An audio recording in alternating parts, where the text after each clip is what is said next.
안녕하십니까 여러분. 서평 쓰는 남자입니다. 오랜만에 찾아뵙고요. 리차드 보캄의 The Theology of the Book of Revelation, 요한계시록 신학에 대해서 소리로 듣는 서평을 진행하겠습니다. 리차드 보캄의 요한계시록 신학은 그 제목이 말해주듯이 요한계시록이 가진 신학을 조사하고 있는 책입니다. 본격적인 요한계시록 읽기 시리즈의 첫 번째 책으로 이 책을 고른 까닭은 이 책이 가진 개론적인 성격과 함께 보캄이라는 탁월한 요한복음과 계시록 전문가가 단연간의 연구를 통해서 쌓은 통찰의 집약체로서의 이 책에 대한 신뢰 때문이었습니다. 그리고 역시 이 책은 실망시키지 않았습니다. 이 서평에서는 첫 번째로 요한계시록의 5가지 특징에 대해서 나누고, 두 번째로는 그렇다면 요한계시록을 어떻게 읽어야 하는지에 대해서 2가지 큰 원칙을 나누도록 하겠습니다. 첫 번째 원칙은 요한계시록 자체를 제대로 읽어내게 해주는 원칙입니다.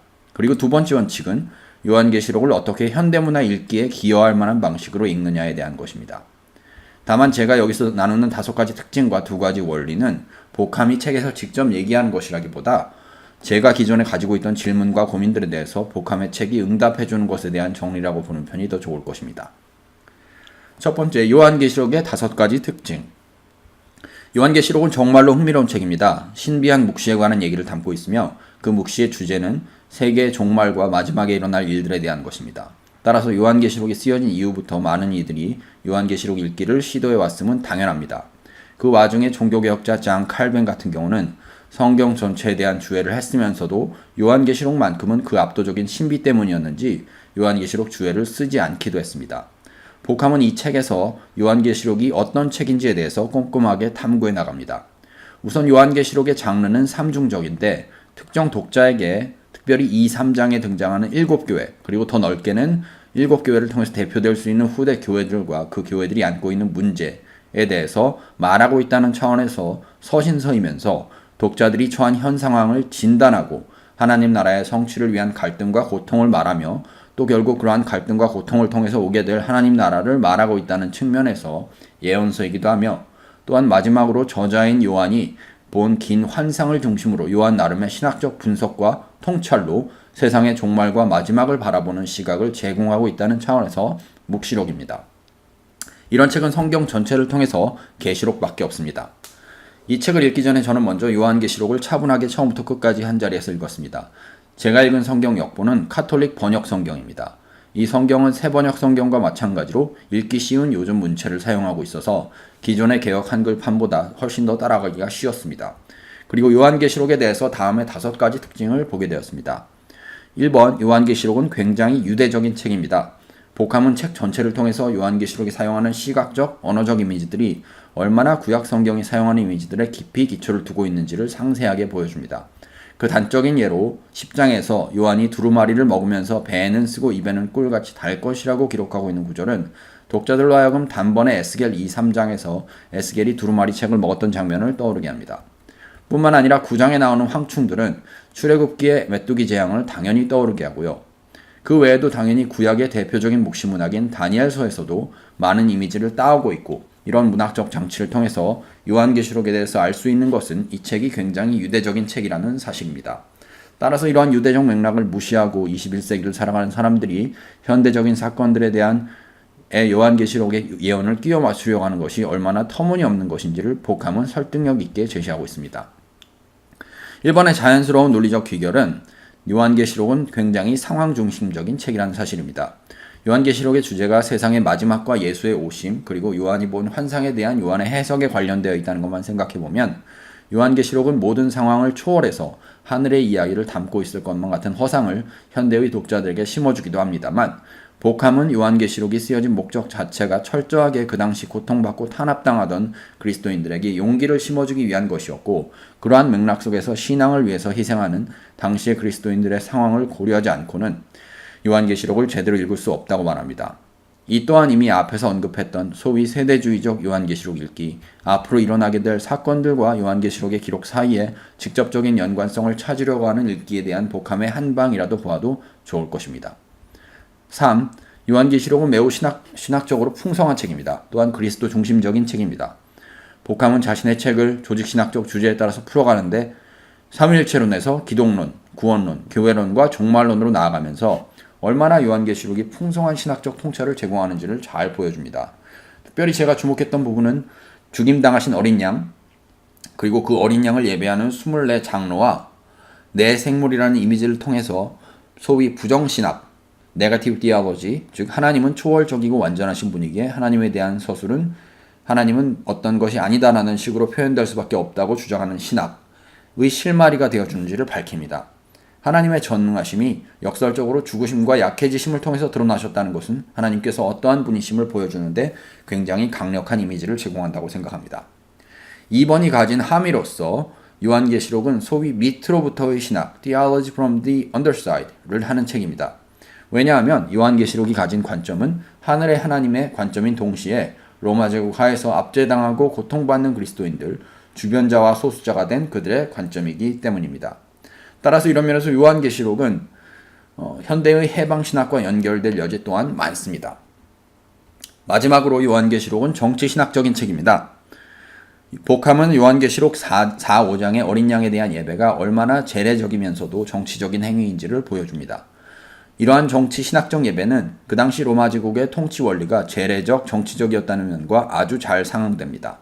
복함은 요한계시록 17, 18장의 바벨론 음녀, 로마 제국만을 숭배하고 섬기게 만드는 영적 세력이 17장의 붉은빛 짐승, 즉 로마의 정치 군사적 세력에 올라탄 것을 로마 제국의 정치적, 군사적, 경제적 번영만을 숭상하게 만드는 재래 세력과 정치적, 군사적 세력의 하나됨을 상징한다고 봅니다.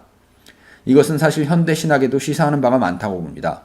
즉 신학이 유일하신 한 분 하나님에 대한 예배와 숭상을 목적으로 한다면 그런 신학은 어쩔 수 없이 정치적이며 또 한편으로는 정치는 궁극적으로 누구를 섬기고 충성을 바치느냐는 질문에 대답하는 차원, 곧 궁극적으로는 예배의 차원에 깊이 연관될 수밖에 없기에 신학적이며 종교적일 수밖에 없는 것입니다. 현대 정치 신학의 출현은 이런 면에서 반가운 소식이 되겠습니다만 이런 필수불가결한 신학과 정치 사이의 관계는 아마 좀 더 깊은 탐구가 필요하지 않나 싶습니다. 이후에 이런 정치적 신학, 신학적 정치에 대해서 역사적으로 다루고 있는 시카고 대학의 정치학 교수 마크 릴라의 사산된 하나님, The Stillborn God 서평을 정치신학 시리즈로 다룰 계획이 있습니다. 관심 있으신 독자는 미리 릴라의 책을 참고하셔도 좋을 것 같습니다. 요한계시록 읽기의 두 가지 원칙. 이제 남은 공간에서는 요한계시록을 읽는 큰 두 가지 원칙에 대해서 제시하도록 하겠습니다. 복함의 책을 통해서 제가 얻게 된 이 두 가지 해석 원칙은 제가 애초부터 가지고 있던 두 가지 문제의식에 기인합니다. 첫 번째는 요한계시록이 이미 얘기한 대로 특정 상황에 깊이 뿌리내리고 있는 책이라고 하면 어떻게 세대주의적인 읽기에 의존하지 않고 현대사회와 교회를 위한 요한계시록 읽기가 가능한가이며 두 번째는 복함이 요한계시록의 기독론을 통해서 시도하는 신적 정체성 접근법, Divine Identity Approach가 개인의 정체성을 가장 중요한 주제로 다루는 현대사회의 담론 속에서 복음을 제시하는 통로가 될 수 있는가? 이 두 가지입니다. 첫 번째로 요한계시록이 가진 상황성을 고려해 볼 때 요한계시록의 예언적이고 묵시적인 기록들을 어떻게 읽어내야 할까에 대한 문제에 대해서 고민해 보겠습니다. 이미 얘기한 대로 세대주의자들은 요한계시록의 기록을 어떻게 해서든지 현 시대 속에서 일어나는 사건들에 대한 예언으로서 이해하고자 노력했습니다. 아마도 부분적으로는 그러한 영향 때문에라도 미국 대중문화 속에서는 공전의 히트를 기록했던 Left Behind 시리즈도 만들어졌고 지난주에 How to Survive the Apocalypse 서평에서 얘기했던 대로 사람들의 정서 속에 마지막에 대한 공포와 불안 그리고 허물을 주제로 드라마나 쇼가 만들어지는 일이 아주 잦게 되었습니다. 하지만 복함은 계시록의 예언적 묵시를 이렇게 바라보는 것은 아주 잘못된 이해라고 비판합니다. 복함에게 있어서 예언적 묵시는 세 가지 요소를 갖추고 있는데 그것은 첫 번째로 현 상황에 대한 정확한 진단입니다. 계시록은 상황 속에서 드러난 악한 세력의 득세와 다스림 기저부에 숨겨진 일들의 실제를 드러내며 하나님 나라의 관점에서 어떤 일들이 벌어지고 있는지를 하나님의 백성들에게 그리고 악한 세력들에게 밝히 드러내어 폭로하는 작업을 합니다. 그리고 두 번째로 예언을 하게 되는데 계시록에 있어서 예언이란 복함에 의하면 단순한 현실뿐 아니라 앞으로 일어나게 될 일들에 대해서 말하는 것입니다. 물론 하나님 나라의 성취라는 관점에서 말입니다. 마지막으로 예언적 묵시는 1차적 독자들 그리고 후대의 모든 독자들에게 첫 번째와 두 번째를 통해서 드러난 현실에 대한 응답을 요구합니다. 따라서 복함은 요한계시록의 예언적 묵시록은 절대로 운명주의적이지 않다고 말합니다. 아니 절대로 운명주의적이 될 수 없습니다. 왜냐하면 계시록의 예언적 묵시에는 언제나 인간의 응답에 대한 여지를 남겨두고 있기 때문입니다. 이것은 복함에 의하면 마치 요나서에서 니느웨 사람들이 회개했을 때 요나의 예언이 이루어지지 않은 것과 마찬가지입니다. 운명적이지는 않지만 무조건적으로 일어나야 하는 것은 단지 하나님의 나라가 반드시 성취될 것이라는 사실, 그리고 그분께서 창조하신 모든 피조물들의 종말론적 회복이 일어날 것이라는 사실뿐입니다. 따라서 세대주의적인 운명주의, 비관주의가 요한계시록 읽기에 들어갈 자리는 거의 없습니다. 한편으로 복함은 회개하지 않고 하나님 나라의 성취가 이루어진 것을 방해하고 저항하는 모든 세력은 바벨론, 즉 로마 제국으로 읽어도 무방하다고 주장합니다. 곧 초대교회가 저항하고 싸웠던 로마 제국의 압제에 대해서 성도들이 피 흘리며 싸우던 것에 대해서 용기를 북돋워주고 결국 하나님의 나라가 승리할 것이라는 메시지를 통해서 용기를 북돋워주려고 했던 계시록의 메시지는 세대주의적으로 불안과 공포를 조성하는 식으로 운명주의적으로 읽지 않아도 충분히 오늘날에도 적용될 수 있는 것입니다. 왜냐하면 복함이 156쪽에서 말하고 있듯이 Any society whom Babylon's captives must wear it, 즉 바빌론이 했듯이 똑같이 하나님 나라를 방해하고 저항하는 자들은 모두 요한계시록의 바빌론과 똑같이 간주할 수 있다는 것입니다. 이것은 저 개인적으로는 철학적 해석학의 선구자 한스 게르 가다머가 기존의 저자의 의도라는 전통적 해석학의 목표를 뛰어넘어서 독자의 상황과 지평 속에서 텍스트를 해석할 때 발견되는 의미의 확장과도 굉장히 비슷하게 들립니다. 말하자면 요한계시록의 바빌론은 오늘날에도 여전히 그 모습을 계속해서 드러내고 있지만 그 양상은 그 당시의 바빌론과는 다를 수 있다는 것. 따라서 우리는 요한계시록을 창조적이면서도 충실하게 읽어냄으로써 요한이 말한 의도를 충실하게 반영하는 한편 요한의 지평에서는 읽어낼 수 없었던 21세기 바빌론의 양상, 21세기의 하나님의 나라가 드러나는 양상을 통해서 현 시대의 표적을 읽어낼 수 있어야 한다는 것입니다. 이 주제는 아마 앞으로 마이클 골먼과 크레이그 커스터의 요한계시록 읽기를 통해서 더욱 명확하게 드러나게 될 것이라고 생각합니다. 두 번째로 복함이 이 책에서 풀어내는 그의 신적 정체성 접근을 통한 기독론이 가지고 있는 잠재성을 통해서 요한계시록 읽기가 현대문화 읽기가 되고 더 나아가서 현대문화를 도전하고 복음을 전하는 읽기가 될 수 있는지에 대해서 생각해 보겠습니다.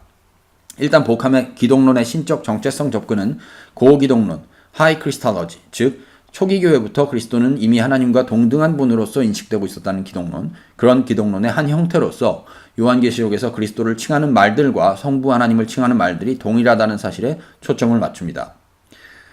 예를 들면 이렇습니다. 성부 하나님은 주 하나님이 이르시되 나는 알파와 오메가라 1장 8절입니다. 그리스도를 가리키는 부분이 또 1장 17절에 나오는데요. 나는 처음이요 마지막이니 라고 말합니다. 21장 6절에서 성부 하나님은 나는 알파와 오메가요 처음과 마지막이라 라고 스스로를 가리키시고 22장 3절에서 그리스도께서는 나는 알파와 오메가요 처음과 마지막이요 시작과 마침이라 라고 스스로를 가리키고 계십니다. 복함은 이러한 칭호의 동일성을 바탕으로 그리스도의 신성이 초기 교회부터 하나님과 동등한 것으로 인정받았다는 논증을 펼칩니다. 그것은 이 문제에 대한 기존의 두 가지 접근 방식, 즉 엄격한 일신론과 하에서 그리스도의 신성이 인정받을 수 있는 여지는 전혀 없었다는 것과 두 번째로 수정주의 역사의 관점에서 그리스도의 신성이 비록 하나님의 그것과 동일한 것으로 여겨지지는 않았지만 여전히 그리스도는 일종의 신으로 여겨질 수 있었다는 관점입니다. 복함은 이 두 가지 접근을 부인하면서 초대교회의 다양한 문서를 통해서 그리스도의 신성이 신적 정체성이라는 측면에서 하나님과 동등하게 여겨졌음을 그의 God Crucified를 통해서 좀 더 세밀하고 완전하게 논증합니다. 이 논증에 대해서 자세하게 보는 것은 이 서평의 의도를 넘어서는 것이기에 차후에 복함의 책을 다룰 기회가 생길 때 하는 것으로 미루도록 하겠습니다. 현재 우리에게 중요한 것은 이런 신적 정체성 접근을 통한 기독론 이해가 현대의 화두가 된 진정성과 인정이라는 주제에 깔려있는 정체성이라는 화두와 깊이 맞닿을 여지가 아주 많다는 것입니다. 현대인들은 누구나 다 진정한 자기 자신이 어떤 존재인지에 대해서 질문을 가지고 있고 그렇게 진정한 자기 자신을 찾기 위해서 사람들의 인정을 구합니다. 따라서 정체성이라는 화두가 현대사회 속에서 굉장히 중요할 수밖에 없고 복함이 요한계시록 신학의 기독론 속에서 제시하는 그리스도의 신적 정체성 접근은 그리스도를 따르는 자들의 정체성과 인정의 근거에도 큰 도전을 불러일으킬 수밖에 없습니다. 복함이 이 책에서 얘기하지 않지만 그리스도의 정체성과 그리스도를 따르는 자들의 정체성을 연결지어주는 중요한 고리를 저는 개인적으로 참예, participation 개념이라고 생각합니다. 즉 삼위 하나님의 세상 속에서 그분의 나라를 건설해가는 역사 속에 참여하는 것은 그분의 사랑에 먼저 참여하는 것에서 시작된다는 것입니다. 이것은 물론 전체적인 그림은 절대 아니고 아주 기본이 되는 뼈대 정도를 설명한 것에 불과합니다. 살을 붙이는 작업은 앞으로의 공부 속에서 계속해서 발전시켜 나갈 계획입니다. 이외에도 할 얘기가 정말 많습니다만 앞으로 계속해서 서평을 해나가면서 못한 이야기를 좀 더 자세히 풀어내도록 하겠습니다. 감사합니다. 지금까지 서평 쓰는 남자였습니다.